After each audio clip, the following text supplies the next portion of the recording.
gosh, you've been in it 8 years. Yep. What the heck was going on 8 years ago that had you pull this thing together, or was it different back then? I think we saw the promise 8 years ago. So folks like Microsoft and Real Networks had developed players, they developed servers, and you were starting to see little postage stamp-sized video showing up online.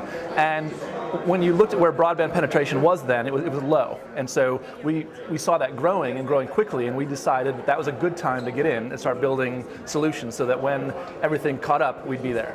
Awesome. All right, so fast forward to today.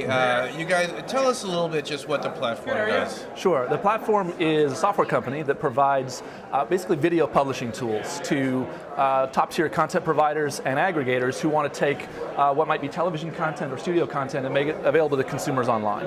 Okay, so let me ask you this. A lot of video publishers, including VTV, whatever, are not destinations, but they make their money or their impression in a sort of this hyper syndication world where the embed goes around.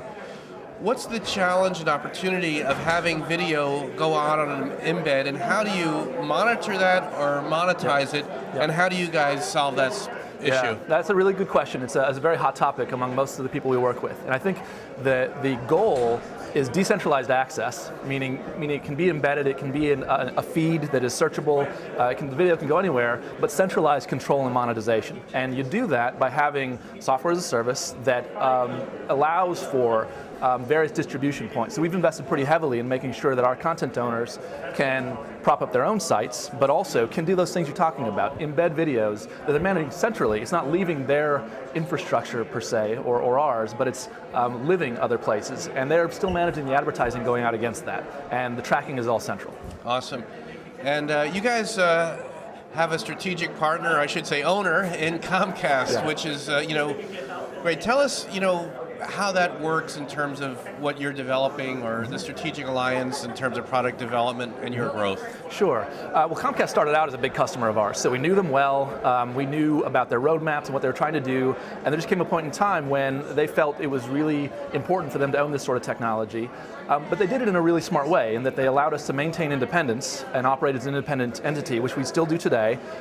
So we end up still serving the market and going out and competing as we always have, but we also spend time at the table with Comcast thinking about their future services, where they're going to head from a technology standpoint and a service standpoint, and making sure that we're serving both of those. And the great thing is we've been able to do that with a single product line. Awesome. And one last question, in terms of getting the files around, is it basically a streaming solution, like a CDN solution, or is it peer-to-peer, or how does that work? Or it depends on the publisher, I suppose. But yeah, with respect to delivery, we really work with multiple providers. So some of our customers want an Akamai or a Limelight to deliver it as a traditional CDN. Others are interested in hybrid scenarios where they're using a P2P system built on top of a CDN, and others, they want to use newer technology providers. So for us, we feel like we have to provide all of the solutions, but we do it through partners. Okay. Well, Ian, listen, thanks for being on the show. You're most welcome. Thank you. And all good things, and congratulations on the PBS win. Oh, thank you very much.